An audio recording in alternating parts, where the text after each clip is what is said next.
Muy bien, bienvenidos nuevamente a esta segunda sesión sobre el módulo de Kant. El día de hoy vamos a hablar sobre el prólogo de la primera y segunda edición de la Crítica de la Razón Pura. En primer lugar, vamos a ver algunos aspectos generales de la obra. Fíjense que les acabo de decir primer y segundo prólogo. O sea, primer prólogo a la primera edición y a la segunda edición. Este libro fue publicado en su primera edición en el año de 1781 y tuvo una segunda publicación en 1787, 6 años después. Durante estos 6 años, Kant estuvo revisando la obra, recibiendo comentarios y tratando de pulir aquellos detalles que quizás en la primera edición no quedaron muy claros. El objetivo de Kant con este texto es el de buscar dar una solución al problema general de la metafísica. Y ya vamos a hablar un poco más sobre a qué se refiere Kant cuando dice problema general de la metafísica. Como bien vimos en los módulos de Descartes y de Hume, en esos módulos estuvimos hablando de teoría del conocimiento y vimos que Descartes hacía parte del bloque de los racionalistas, mientras que Hume estaba del lado de los empiristas, así mismo como Hobbes, aunque sobre Hobbes tocamos muy poco el tema de la teoría del conocimiento y nos enfocamos más en la parte de la teoría política. Kant constituye un punto muy importante en esta tradición de la teoría del conocimiento porque conjuga de alguna manera lo que conocemos como racionalismo y empirismo. De hecho, una de las novedades de su filosofía consiste en que el sujeto, o sea, hay un cambio en la estructura del sujeto y es ahora el sujeto quien construye el conocimiento de los objetos a través de la representación que hace de estos en su entendimiento. Ya no solamente es aquel sujeto que recibe los objetos en sí y adquiere el conocimiento a través de estos objetos, sino que depende ahora de las representaciones que tengamos. Un aspecto curioso de la obra de Kant es que fue prohibida por el Papa Pío VIII. De hecho, las personas que leyeran este libro en aquella época eran amenazadas con ser retirados de la Iglesia Católica. Ahora mismo no recuerdo el término apropiado para eso, los excomulgaban, creo. Muy bien. Entremos entonces a hablar del prólogo a la primera edición. Este es un prólogo bastante corto en comparación del segundo prólogo y aquí destacan los siguientes aspectos. Permítanme un momento.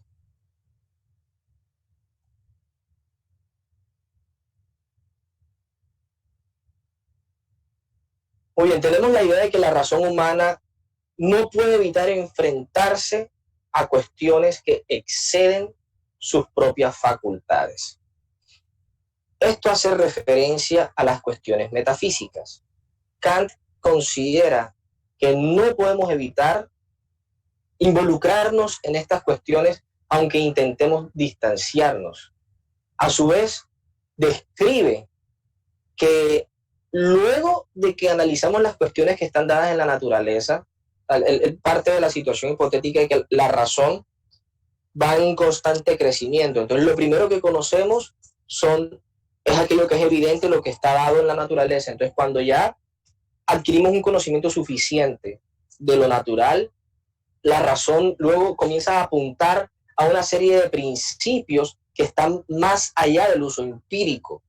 Y el problema de esta metafísica consiste en que durante una extensa tradición de pensamiento, la discusión metafísica ha conducido a oscuridades y contradicciones precisamente por falta de contraste con principios verificables en la experiencia. Estas cuestiones que sobrepasan lo empírico pertenecen al campo de la metafísica. Por ejemplo, para contextualizarnos un poquito de manera breve, ¿qué clase de cuestiones eran consideradas metafísicas y que eran muy de moda durante la Edad Media? La discusión sobre la inmortalidad del alma, sobre la existencia de Dios, sobre el origen del mundo.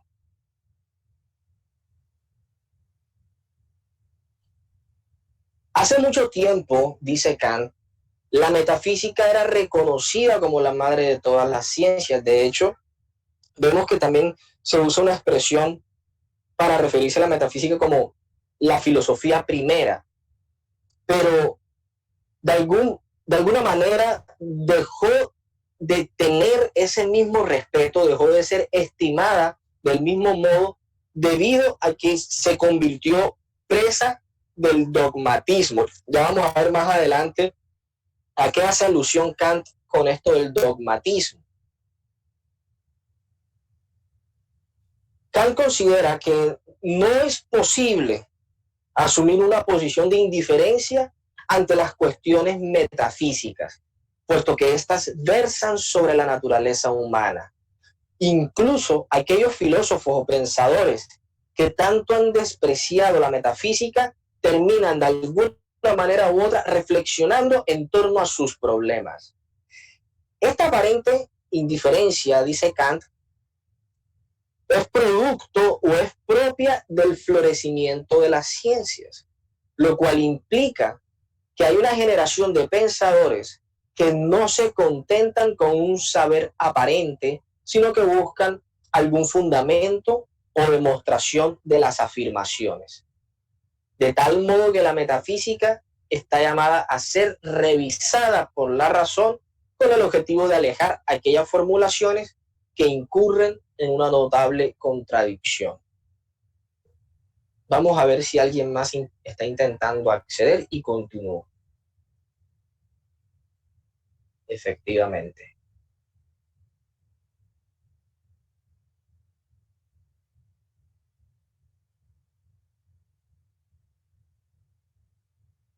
Muy bien, continuamos. Entonces, ya se ha dicho que la metafísica tradicionalmente ha sido más que una ciencia, pura especulación, diría Kant. Y ha andado siempre a tientas, está distanciada del camino seguro de la ciencia.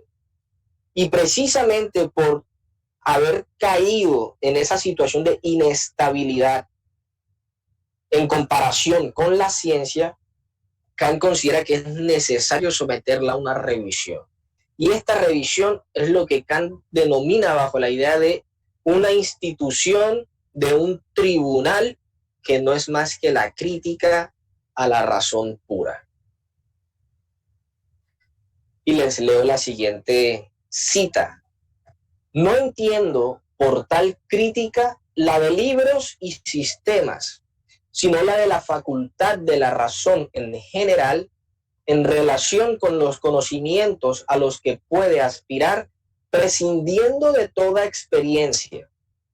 Se trata, pues, de decidir la posibilidad o imposibilidad de una metafísica en general y de señalar, aquí quizás está incompleta la palabra señalar, y de señalar tanto las fuentes como la extensión y límites de la misma. Todo ello a partir de principios. Entonces, fíjense qué nos quiere decir Kant aquí. Está hablando de averiguar si es posible contar con una metafísica, con una serie de conocimientos que sean independientes de la experiencia, pero que a su vez hagan énfasis en las fuentes y en los límites de la razón.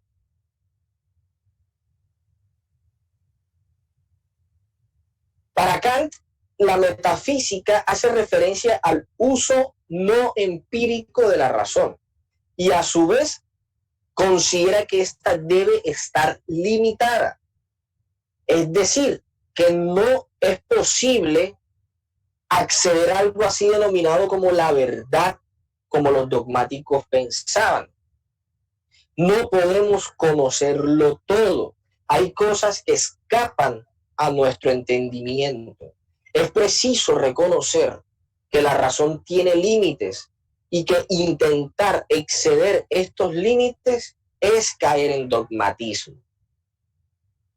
Kant se encuentra tan seguro de su obra que considera haber resuelto todos los problemas metafísicos con completa satisfacción. De hecho, en su prólogo, él dice constantemente que quizás algunos piensen que él es muy arrogante al decir semejante cosa, pero le ha dedicado tantos años de estudio a la cuestión de la metafísica y ha detectado los problemas de la tradición que, en efecto, su propuesta llega a dar solución a ese campo de especulación. Sin embargo, vamos a ver que la metafísica no se va a quedar estancada en Kant como él consideraba, que él pensaba que con sus aportes ya la metafísica iba a quedar completa y que no iba a necesitar ninguna añadidura. Las cuestiones que abordará Kant en su obra no son sobre la existencia, simplicidad o inmortalidad del alma, o sobre el origen del mundo y la existencia de Dios. Para Kant, los asuntos metafísicos hacen referencia a los problemas relacionados con la razón en términos no empíricos. Y ya vamos a aclarar esto un poco más. Les agradezco que si alguien está escribiendo por el chat de WhatsApp con alguna inquietud, me lo hagan saber, porque mientras estoy compartiendo pantalla no puedo ver lo demás. Muy bien, entonces les decía que para Kant la metafísica se relaciona con los problemas de la razón en términos no empíricos. Y el autor expresa que su propósito consiste en ocuparse de la razón misma y de su pensar puro. Ahora, ¿qué necesita Kant para poder iniciar tal proceso? Para emprender tal empresa respecto a la razón pura, Kant necesita al menos de dos requisitos fundamentales: la certeza y la claridad. La certeza no hace referencia a opiniones o hipótesis. Kant dice, todo conocimiento que quiera sostenerse a priori proclama por sí mismo su voluntad de ser tenido por absolutamente necesario. Al ser a priori quiere decir que es independiente de la experiencia, que es un concepto, llamémosle puro si queremos, y que ese concepto, la forma como está formulado, es absolutamente necesario. Por eso es certeza, no es una hipótesis, no es una opinión, no es un yo creo que. Y en lo que respecta a la claridad, Kant considera que hay una claridad de dos tipos: la claridad discursiva, que es la claridad lógica, es decir, la explicación que se da mediante conceptos, y la claridad intuitiva o estética, que es la que se da a través de intuiciones o ejemplos e ilustraciones concretas. Muy bien, con esto ya completamos lo que corresponde a la presentación del prólogo de la primera edición. Antes de continuar con el de la segunda edición, quisiera saber si de pronto alguien tiene alguna duda o algo, o sí, que tiene alguna duda o desea que algo se aclare en torno a lo que acabamos de decir.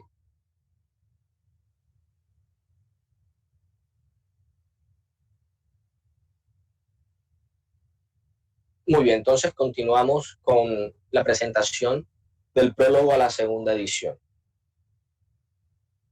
Bueno, Kant inicia este prólogo diciendo, primero que todo, es mucho más extenso que el de la primera edición, llega a tocar muchos puntos más, y comienza diciendo que si nosotros queremos averiguar de qué manera un conocimiento se encuentra en el camino seguro de la ciencia, debemos entonces analizar los resultados de ese conocimiento.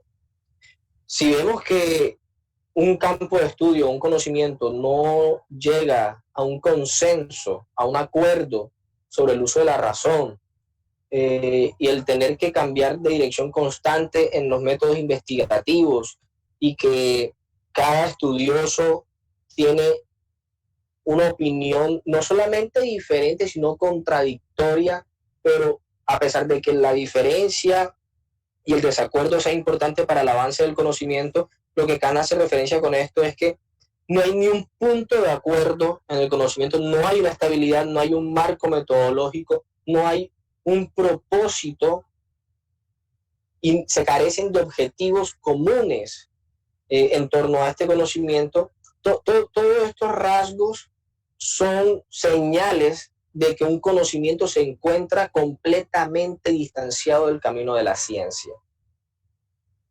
Para Kant, un ejemplo de conocimiento seguro es la lógica. Y él piensa que desde Aristóteles no se ha necesitado ningún paso atrás y tampoco ninguno adelante. Es decir, tenemos a Kant en 1787 escribiendo este prólogo y tenemos a un Aristóteles más o menos, puedo equivocarme en la fecha, siglo V antes de Cristo, y durante todo ese tiempo Kant piensa que la lógica está completa desde su formulación y que no se han realizado más avances. Evidentemente, después de Kant, mucho tiempo después, vamos a ver otros autores y otros filósofos que hicieron estudios sobre la lógica y han logrado muchos más avances, y se demostró que la lógica no culminó con Aristóteles, no nació y no terminó con Aristóteles. Voy a leerles esta siguiente cita, que es un poco extensa, y es la opinión que Kant tiene sobre la lógica. El que la lógica haya tenido semejante éxito se debe únicamente a su limitación, que la habilita y hasta la obliga a abstraer de todos los objetos de conocimiento y de sus diferencias. En lógica, el entendimiento no se ocupa más que de sí mismo y de su forma.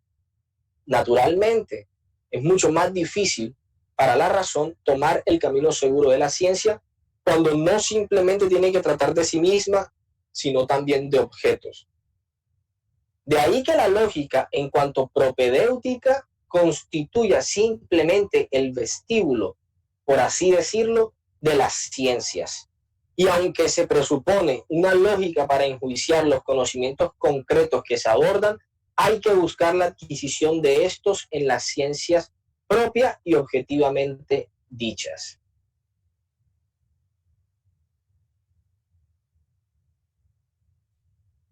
Para Kant es importante, es necesario, es completamente fundamental que las ciencias tengan un aspecto a priori, el cual a su vez se divide en dos tipos de relación con su objeto: una relación teórica y una relación práctica.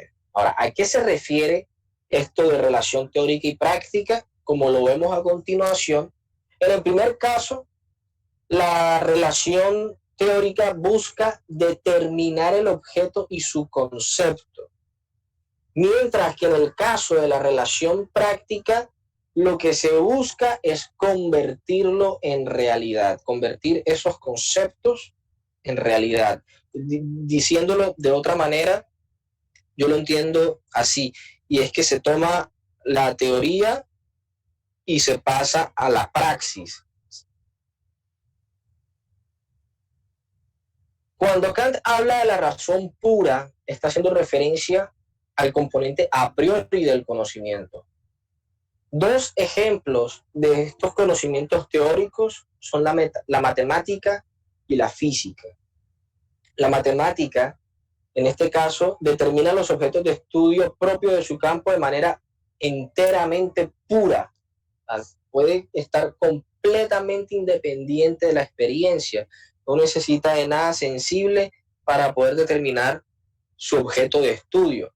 Mientras que la física es parcialmente pura, puesto que la física tiene también como fundamento y necesita mucho de la matemática, pero también de las cuestiones prácticas o de las situaciones empíricas.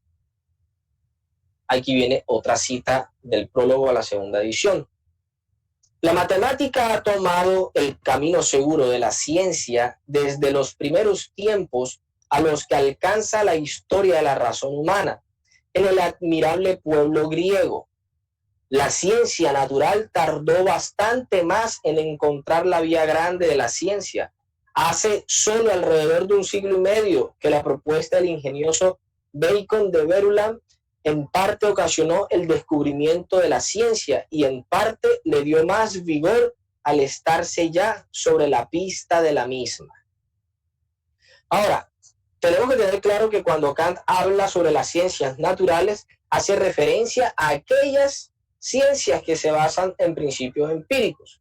Sin embargo, hay que destacar que a Kant le llama poderosamente la atención los casos en los que la razón se anticipa a la experiencia y logra efectuar un conocimiento que puede ser o no comprobado por medios empíricos. Y el mismo autor nos coloca el ejemplo de Galileo, Torricelli, entre otros. Y les leo la siguiente cita. Cuando Galileo hizo bajar por el plano inclinado unas bolas de un peso elegido por él mismo, o cuando Torricelli hizo que el aire sostuviera un peso que él de antemano había supuesto equivalente al de un determinado volumen de agua, o cuando más tarde Stahl transformó metales en cal y esta de nuevo en metal a base de quitarles algo y devolvérselo, entonces los investigadores de la naturaleza comprendieron súbitamente algo. Entendieron que la razón solo reconoce lo que ella misma produce según su bosquejo, que la razón tiene que anticiparse con los principios de sus juicios, de acuerdo con leyes constantes, y que tiene que obligar a la naturaleza a responder sus preguntas. La razón debe abordar la naturaleza llevando en una mano los principios según los cuales solo pueden considerarse como leyes los fenómenos concordantes y en la otra el experimento que haya proyectado a la luz de tales principios. Entonces fíjense cómo en esta cita vemos que de alguna manera se conjuga esta tendencia racionalista y empirista. Para Kant es necesario contar con unos principios a priori, pero también hay que contar con una experimentación que, así como lo dice al final de la cita, que proyecte luz a tales principios. Entonces, aquí estamos viendo una especie de giro que lo vamos a mostrar con mayor énfasis más adelante, un giro en el método de la metafísica, puesto que ya no son los objetos de la experiencia empírica los que determinan nuestro conocimiento, sino que es nuestro entendimiento el que determina la manera en cómo conocemos los objetos.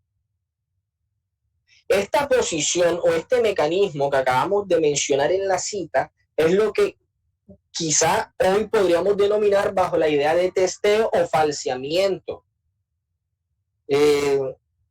Este proceso saca a la ciencia natural de las andanzas oscuras e inestables y le brinda el carácter científico acorde a la razón.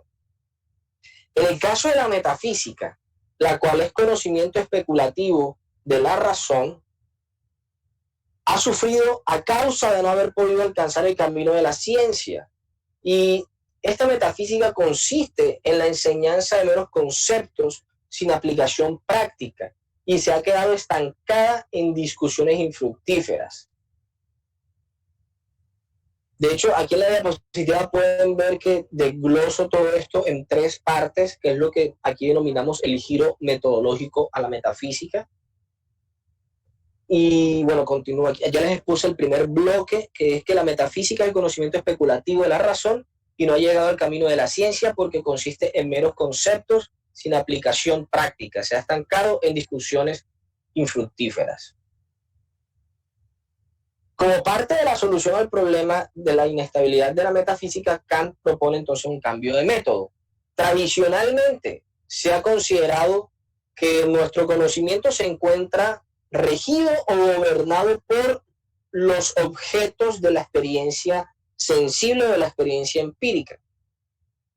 Y la metafísica ha intentado desde esta posición establecer a priori, a través de conceptos, algún tipo de conocimiento sobre dichos objetos. Pero este esfuerzo, dice Kant, ha fracasado. Entonces, ¿en qué consiste el giro metodológico? Kant sugiere que consideremos la posibilidad de un conocimiento a priori de dichos objetos antes de que estos nos sean dados. Y para ampliar esta afirmación, Kant recurre al ejemplo de Copérnico.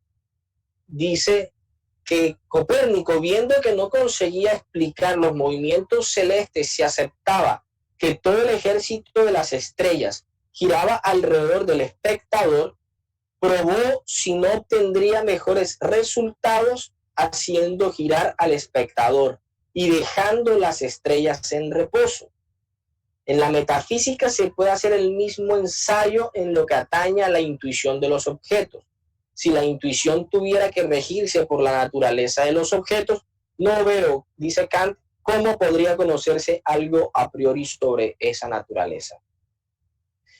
Quizá un ejemplo más actual, y espero no caer en imprecisiones, sería el caso de Albert Einstein, quien formuló una serie de teorías sobre el universo, pero no logró realizar ninguna prueba, ningún experimento para comprobar sus teorías. Y en efecto, lo que vemos es que otros científicos, a lo largo del tiempo, incluso estando él en vida y por eso gana el Nobel, se realizan unos experimentos sobre la teoría de la luz y todo este tema, y se dan cuenta que lo que decía Einstein era así, o sea, lo estaban comprobando, pero Einstein, sin la experiencia, sin esos datos empíricos, logró visualizar de manera a priori estas teorías. Pero para Kant es muy claro que nuestro entendimiento cuenta con unas reglas a priori que se expresan a través de conceptos, lo cual en cierta medida condiciona el acceso al conocimiento de los objetos a través de la experiencia. De tal modo que no es la experiencia la que condiciona nuestro entendimiento, sino al contrario. Los objetos de la naturaleza deben concordar con la razón. Y aquí viene una cita. Dado que la misma experiencia constituye un tipo de conocimiento que requiere entendimiento y éste posee unas reglas que yo debo suponer en mí ya antes de que los objetos me sean dados. Fíjense que a pesar de que Kant insiste en la necesidad de un conocimiento a priori que es independiente de la experiencia, también considera, podríamos decir que en el mismo grado de importancia, la experiencia empírica para que todos esos conocimientos a priori, todos esos conceptos puedan de alguna manera tener una relación con lo que él llamaría los límites de la razón. Pero en este caso no es la naturaleza la que determina mi entendimiento, sino que es el entendimiento quien de alguna manera configura la naturaleza. Kant divide entonces la metafísica en dos partes y afirma ofrecer a la primera parte de la metafísica el camino seguro de la ciencia. En esta primera sección se ocupa sobre los conceptos a priori, así como las leyes que sirven de base a priori de la naturaleza. Por naturaleza, Kant entiende el conjunto de objetos de la experiencia y como resultado de nuestra capacidad para conocer a priori, Kant llega a un resultado que considerará perjudicial para la segunda parte de la metafísica. Este resultado consiste en la imposibilidad de ir más allá de las fronteras de la experiencia posible.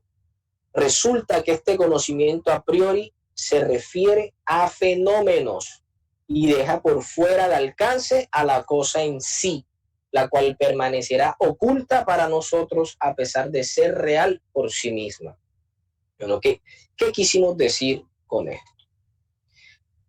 Kant, con su obra, considera que le está brindando a la metafísica ese camino seguro de la ciencia del cual siempre ha carecido. Entonces aquí vemos tres pasos o 3 fases o 3 consideraciones, donde en primer lugar él dice, conmigo la metafísica entra a tener un carácter científico. Los conceptos a priori hacen referencia a las leyes que sirven de base a priori de la naturaleza. Por naturaleza, Kant entiende el conjunto de los objetos de la experiencia. Ahora, resulta que la metafísica, en vez de hacer referencia a, como quizás vulgarmente se piensa, a cuestiones más allá de la física, a cuestiones espirituales y quizás algunas doctrinas religiosas, ven a la metafísica como si fuera algo esotérico o nociológico o algo así todo extraño. No, resulta que estos conocimientos, esta metafísica hace referencia a conocimientos a priori, es decir, independientes de la experiencia, pero que se encuentran dentro de los límites de la razón, y estos límites de la razón hacen referencia a los límites de la experiencia posible. Ahora, ¿cómo así que los conocimientos a priori hacen referencia a los fenómenos y dejan por fuera a la cosa en sí? La diferencia entre fenómeno y cosa en sí. Veamos la siguiente cita para poder comprender esta diferencia. Nuestra representación de las cosas, tal como nos son dadas, no se rige por estas en cuanto a cosas en sí, sino que más bien esos objetos, en cuanto a fenómenos, se rigen por nuestra forma de representación. Es preciso aclarar que para Kant la crítica a la razón pura representa más bien un tratado sobre el método en vez de un sistema de la metafísica. Y Kant confía tanto en su obra que piensa haber completado la metafísica con sus aportes, dejando una ciencia completa y firme para la posteridad.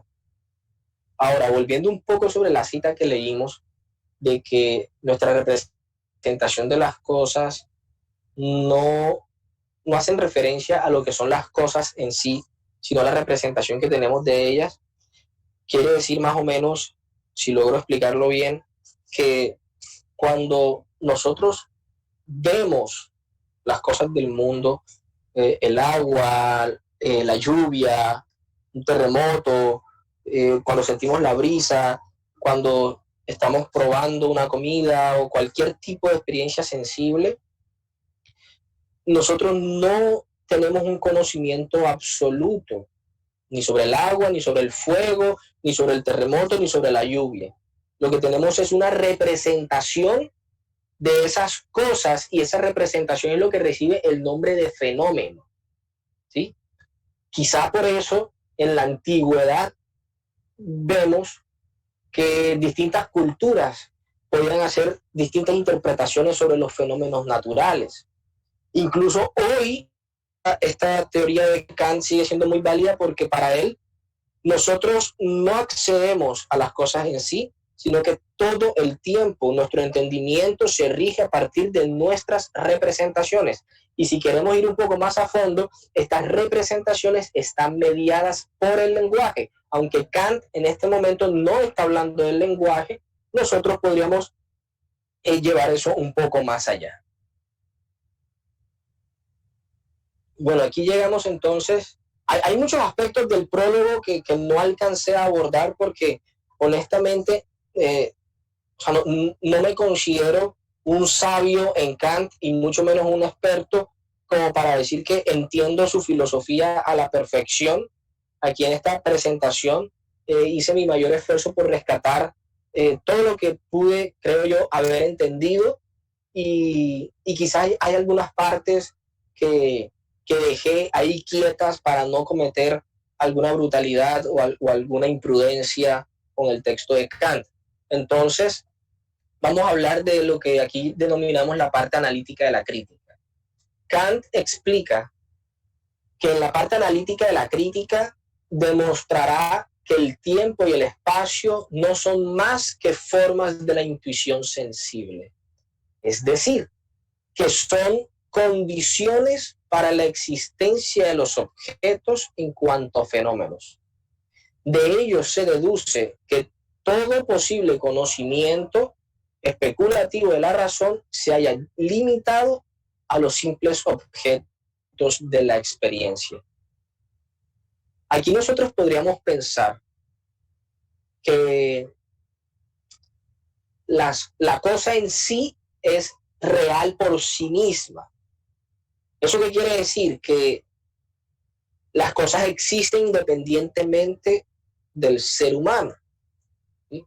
No sé si de pronto alguna vez habrán escuchado un ejemplo que a mí en el colegio lo pasaba diciendo el profesor como manera de pregunta, y era que si un árbol se cae en medio del bosque y no hay ningún hombre cerca para escucharlo, entonces sí existe o no existe el árbol que se cayó. Y si hay algo que nosotros no conocemos, entonces existe o no existe. Para Kant, dentro de esta teoría, dentro de este método que él está planteando, podríamos decir que las cosas existen con independencia del ser humano, de si las está percibiendo o no. Pero hay dos elementos que configuran la experiencia empírica, que serían el tiempo y el espacio. Y esto es lo que le da, estas son las condiciones para que estos objetos en cuanto fenómenos puedan existir, es decir, en cuanto representación. Y llegamos, por último, a lo que denominamos aquí la crítica al dogmatismo.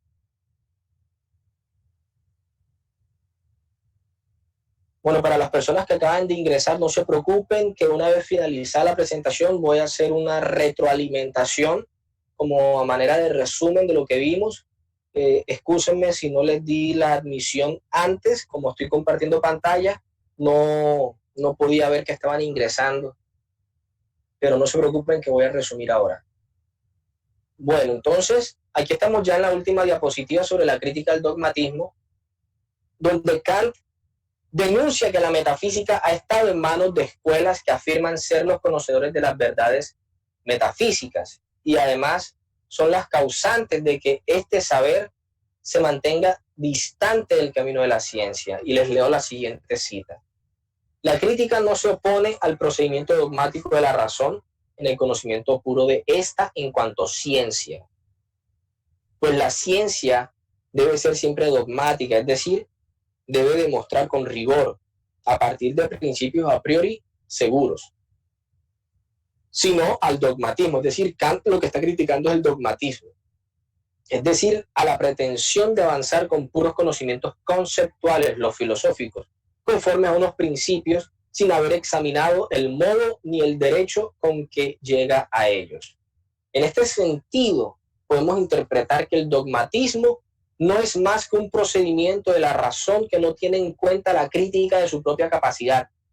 Lo que se pretende en la obra de Kant es ofrecer un método que permita evidenciar las afirmaciones metafísicas desde un punto de vista científico, es decir, que se pueda demostrar lo que se afirma y evitar los saltos atrevidos en las deducciones. Bueno, permítanme un momento antes de realizar el resumen.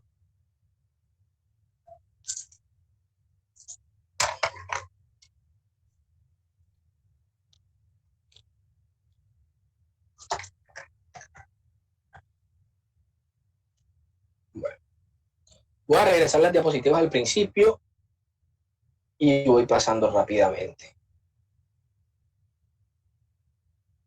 La idea es que nadie se pierda ningún detalle y que ahora en la parte de los comentarios y la participación, por favor, los animo a que participen activamente, no se queden callados. Bueno, entonces, les decía que el día de hoy estuvimos hablando sobre el prólogo a la primera y segunda edición de la crítica a la razón pura. La primera edición fue publicada en 1781 y 6 años después fue publicada la segunda. Esta obra lo que busca es dar solución al problema de la metafísica en general, que como ya explicamos, este problema de la metafísica consiste en que no cuenta con un carácter científico. Ha sido una cuestión especulativa que ha versado sobre temas como, por ejemplo, la existencia e inmortalidad del alma, la existencia de Dios, el origen del mundo, etc. Kant, con su obra, de alguna manera conjuga lo que llamamos el racionalismo y el empirismo, y realiza un giro en el método metafísico al considerar que el sujeto construye el conocimiento de los objetos a través de su representación. Como dato adicional, tenemos que la crítica a la razón pura fue prohibida por el Papa Pío VIII, y cualquier persona que leyera esta obra en aquella época era excomulgado de la Iglesia. En el prólogo de la primera edición vemos que la razón humana no puede evitar enfrentarse a las cuestiones metafísicas, cuestiones que exceden sus propias facultades. Por ejemplo, siempre va a ser interesante de alguna manera hablar sobre el alma, sobre Dios, sobre la inmortalidad, sobre la vida después de la muerte, etc. Pero estas son cuestiones que conducen a la metafísica a un panorama oscuro e inestable. La metafísica en la antigüedad era considerada como la madre de las ciencias, pero ahora no es vista con ese mismo estatus.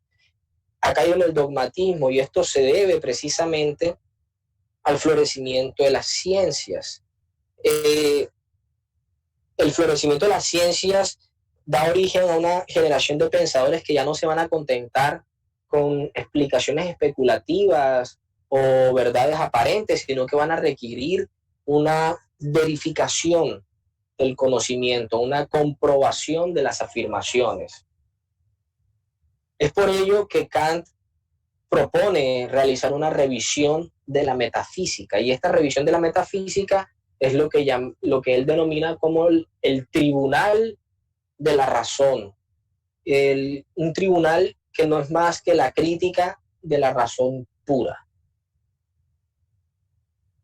Bueno, aquí tenemos una cita que no la vamos a leer en este momento. Kant entiende por metafísica el uso no empírico de la razón, pero cuando habla de uso no empírico no está hablando de cosas especulativas como el alma y todo eso. Un ejemplo de un conocimiento puramente teórico podría ser como la matemática, la lógica. Para Kant, la razón y la metafísica necesita desarrollarse dentro de una serie de límites, por lo cual no es posible acceder a la verdad así como creemos, sino que podemos conocer unas representaciones de los objetos. ¿Qué clase de aporte realiza Kant a la metafísica? Primero, él está seguro de que su obra resuelve todos los problemas metafísicos y lleva a la metafísica a estar completa. Las cuestiones abordadas se refieren a los problemas de la razón en términos no empíricos. Y dice Kant que se ocupa de la razón misma y de su pensar puro. Para Kant se necesitan dos requisitos para poder realizar este ejercicio. En primer lugar, la certeza, y en segundo, la claridad.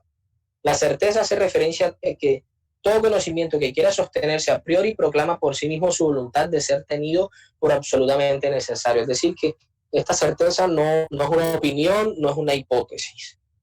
Y la claridad, él la entiende en dos modos: claridad lógica y claridad estética. La claridad lógica alude a las explicaciones mediante conceptos, y la claridad intuitiva o estética es la que se da a través de intuiciones o ejemplos e ilustraciones concretas.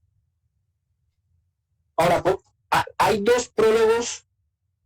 ¿Por qué? Porque el primer prólogo era muy corto y presentaba una edición, digamos, un poco limitada, y 6 años después Kant vuelve y publica la Crítica de la razón pura, ya corregida, revisada, teniendo en cuenta comentarios y también revisiones hechas por él mismo, y escribe un prólogo muchísimo más extenso donde de pronto aclara un poco más sus intenciones, su alcance y su objetivo.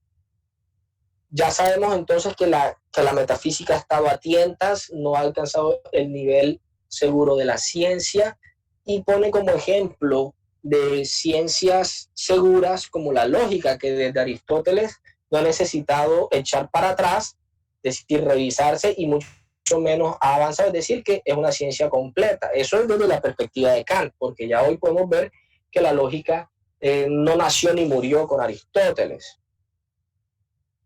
Kant nos habla del aspecto a priori de las ciencias. Las ciencias deben tener un aspecto que sea independiente de la experiencia, el cual a su vez se divide en dos tipos, dependiendo de la relación con su objeto. Una relación teórica y una relación práctica, la cual consiste en que la teórica busca determinar el objeto y su concepto, y la práctica lo que pretende es llevar estos conceptos a la realidad. Y como ejemplo de conocimientos teóricos tenemos la matemática y la física. La matemática determina los objetos de estudio propio de su campo de manera enteramente pura, mientras que la física es parcialmente pura. Eso lo explicamos de la siguiente manera. La física necesita de la matemática, pero también de la experimentación. A Kant le llama mucho la atención el aspecto de la razón como anticipación, es decir, que no sea la naturaleza lo que condiciona nuestro entendimiento, sino que la razón tenga la capacidad de anticiparse a los hechos empíricos, y para eso nos pone el caso de Galileo, Torricelli, Stahl y otros científicos que al realizar sus experimentos antes de la experimentación, de manera a priori determinaron los, por así decir, los parámetros de la experimentación para poder comprobar lo que ellos, independientemente de la experiencia, pensaban que podía suceder.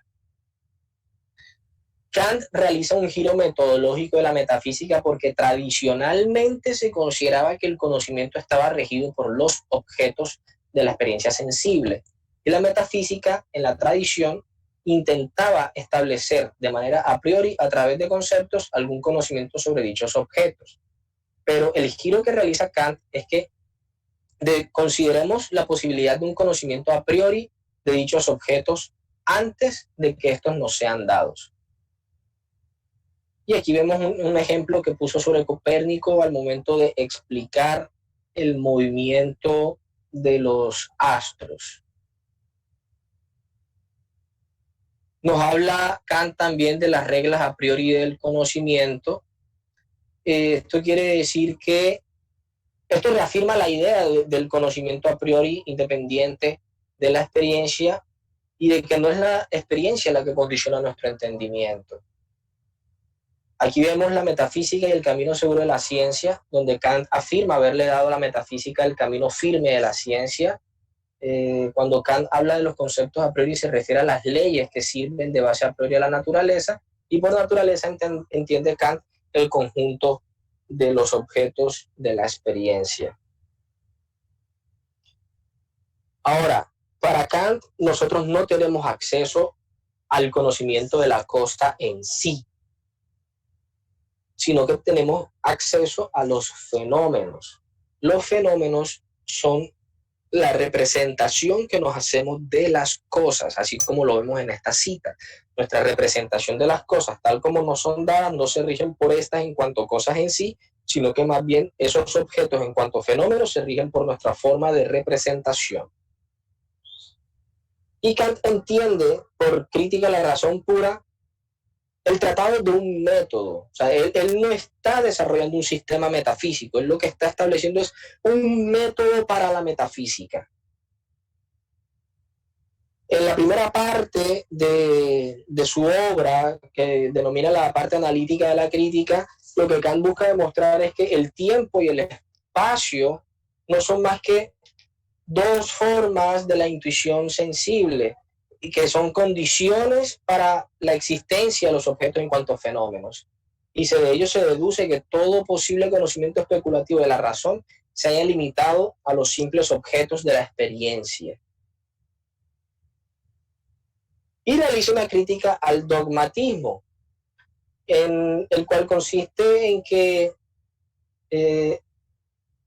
las escuelas de la Edad Media y de inicios de la modernidad, cada una discutía la metafísica a su antojo y los problemas metafísicos a su antojo, y cada una tenía la verdad, por así decirlo, no había un acuerdo.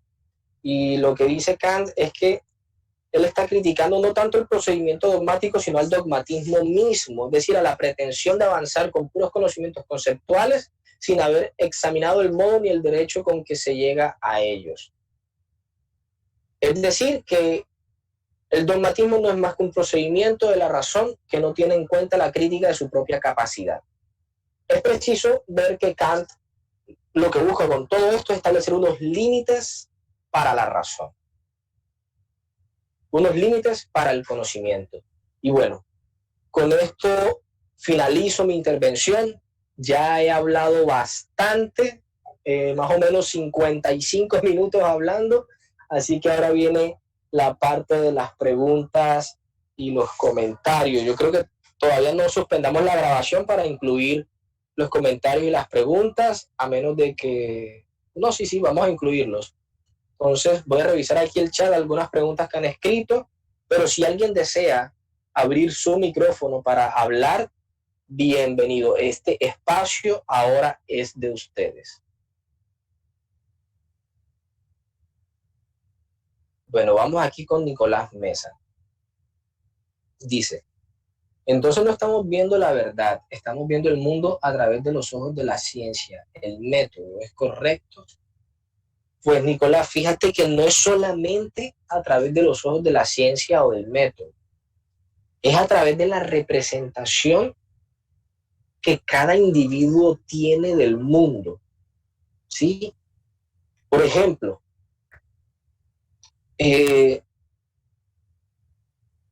si bien todas las personas podríamos decir que tenemos las mismas facultades en condiciones normales, un mismo fenómeno no es entendido de la misma manera por una persona, digamos un campesino que nunca ha ido al colegio ni a la universidad, sino que ha tenido todo su conocimiento por medio de su experiencia de vida, por sus papás, por la gente que lo ha rodeado. Él no va a analizar un fenómeno de la misma manera, digamos un fenómeno natural, del mismo modo que un científico. Sin embargo, esto no quiere decir que el conocimiento del científico sea superior o mejor que el del campesino, porque de hecho lo que podemos ver es que en muchos casos el científico, aunque posea un conocimiento teórico y un estudio bastante robusto sobre los fenómenos naturales, quizás no tiene esa cercanía o esa relación o ese vínculo con lo natural. Entonces, estamos hablando simplemente de representaciones diferentes. Orestes dice por acá, es que en mi opinión las cosas deberían existir, pues de ellas tenemos la representación. Ejemplo, si miro una mesa, esta debe existir, pues tengo la inmediata representación de la misma. Pues sí, pero fíjate que lo que Kant dice es que incluso si tú no estás viendo la mesa, la mesa es mesa. O sea, la mesa no es que sea mesa, sino que existe, las cosas existen independientemente de si las percibimos o no. Pero al momento de nosotros tener una percepción sobre un objeto, no estamos teniendo un conocimiento absoluto sobre las cosas, sino que tenemos, vamos a decirlo de esta manera, una experiencia parcial sobre la cosa misma. Tenemos acceso al fenómeno de la cosa. Y ese fenómeno de la cosa es la representación que nosotros hacemos de los objetos en nuestro entendimiento. Jan Tejada dice, eso es una experiencia sensible, el problema está en la cosa en sí, si es o no es el objeto, o me equivoco. Bueno, este comentario entra precisamente en lo que creo que acabo de explicar.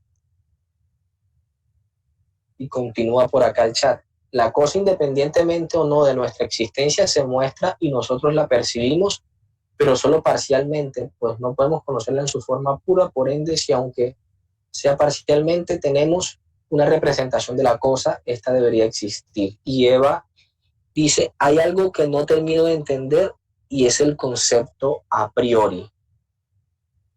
Bueno, Kant, voy a explicar esto y por favor, alguien que tome la palabra, para que no se aburran escuchándome a mí.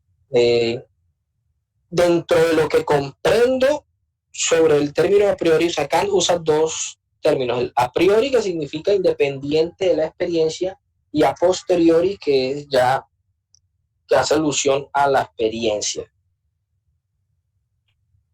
Por conocimiento, a priori podemos tener aquellos conceptos o aquellas ideas, como por ejemplo, espero no caer en una imprecisión, los números, los números, la aritmética. Entonces, tú puedes hacer una operación aritmética sin necesidad de objetos empíricos. Por ejemplo, una suma, 2 más 2 igual a 4. No necesitas estar tomando 2 manzanas y sumar las otras 2 manzanas para luego decir que hay 4 manzanas. Ese creo que es un ejemplo bastante simple y simplista, y bueno, es lo que se me ocurre en este momento. Aunque el efecto Kant va a hacer referencia a otros casos. Alan, ¿puedes hacer precisión a lo que te refieres con el concepto del que hablaba Hume, que en este momento no recuerdo muy bien?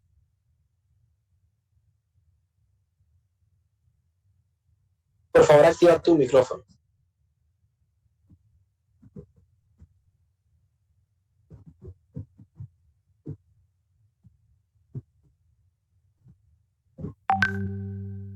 Bueno, ¿alguien desea realizar algún aporte o desea hacer alguna pregunta conversando?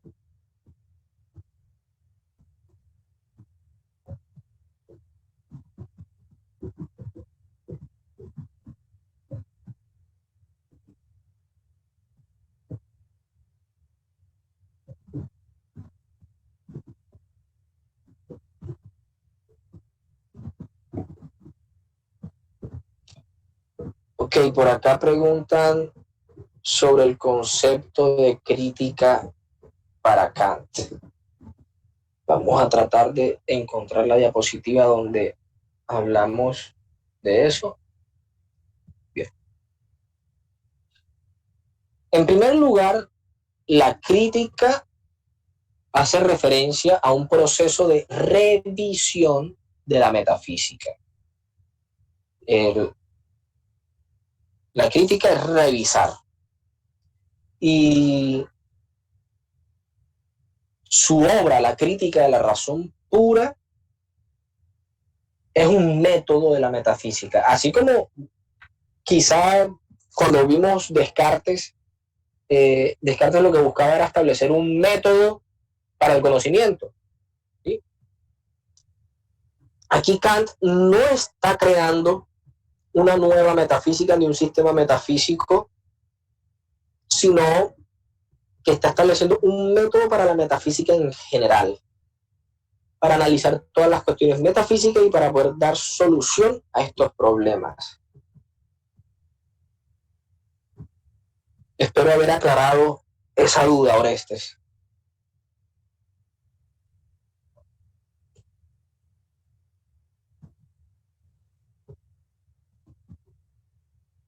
Salomón Cárcamo, según Kant, ¿cuántas fuentes del conocimiento hay?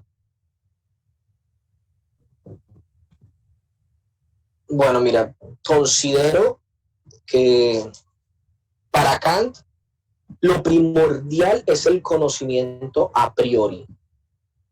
Y luego tenemos el conocimiento empírico, el cual tiene como función validar este conocimiento a priori. Acá el señor Jairo Martínez nos pregunta que la fenomenología, ¿cómo sería abordada por Heidegger?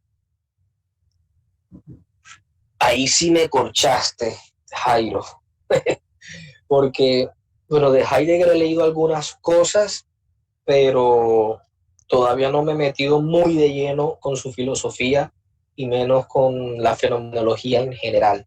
Sin embargo, nosotros vamos a ver a Heidegger en este curso.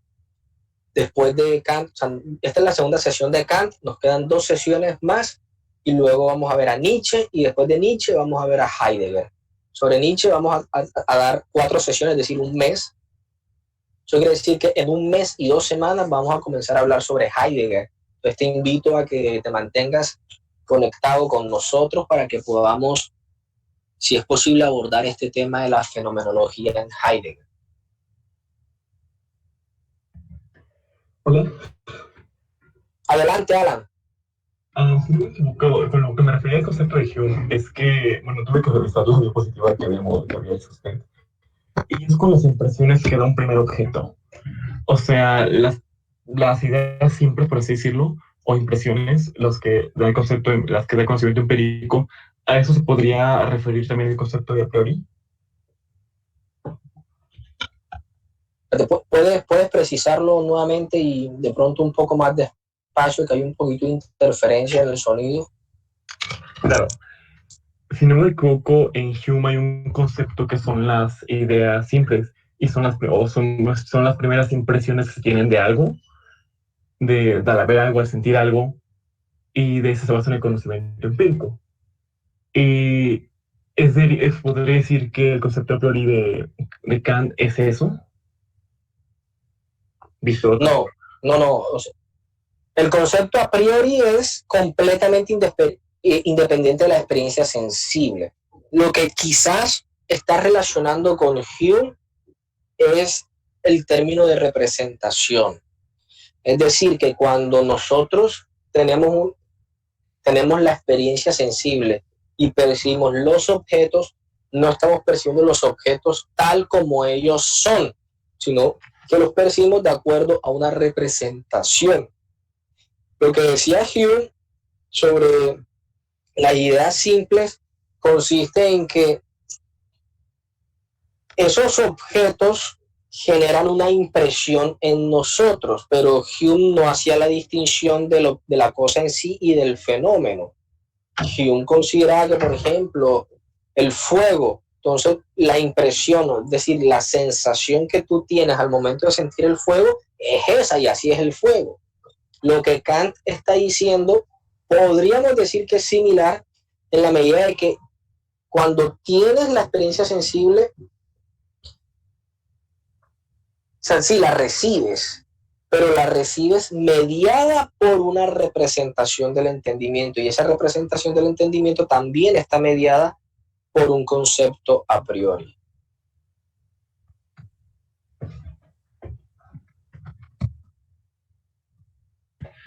O sea que el concepto a priori es ese primer entendimiento que se tiene de algo. Exactamente. Y ese entendimiento está basado en la razón, En la razón pura. pero la razón también depende de cada persona. O sea, el concepto a priori es muy subjetivo. No. Entonces, ¿cómo? A ver, a ver si logro desenmarañar todo esto. Aquí Kant no está diciendo que la razón sea subjetiva y que cada persona vaya a tener una noción de lo a priori distinto. Miremos el caso de los números. O sea, no es que para mí el 1 signifique una cosa y para ti el 1 signifique otra.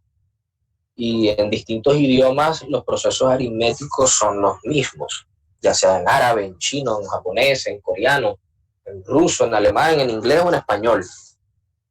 Los procesos aritméticos terminan siendo los mismos y se realizan de manera independiente a la experiencia. Tendríamos que profundizar un poco más ahora que veamos, después de los prólogos, la parte, vamos a ver cómo es que Kant titula esta parte. Permíteme, busco aquí rapidito. Fíjate, él en algún momento de su obra hace una distinción entre el conocimiento puro y el conocimiento empírico. Cuando veamos la doctrina trascendental de los elementos, que lo vamos a abordar en las próximas sesiones, precisamente vamos a ver esa distinción entre el conocimiento puro y el empírico, la idea de la filosofía trascendental, la cuestión del conocimiento a priori. Incluso dice que el conocimiento a priori se halla en el entendimiento común. Y vamos a ver los principios y la extensión de todos los conocimientos a priori. Entonces, en estos momentos carecería quizá de elementos para explicar a profundidad lo a priori, pero en las próximas sesiones podríamos profundizar más sobre eso.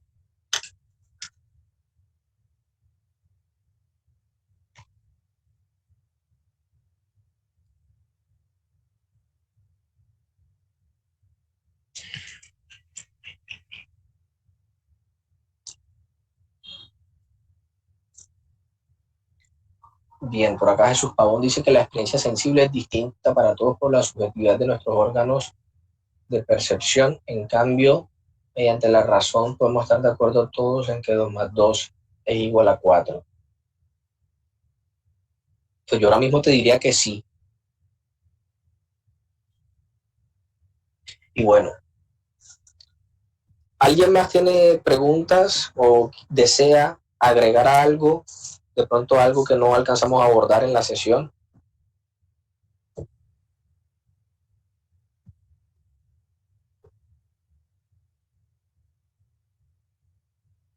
Bueno, llegamos a la recta final. Si alguien tiene una pregunta, que hable ahora o calle para siempre.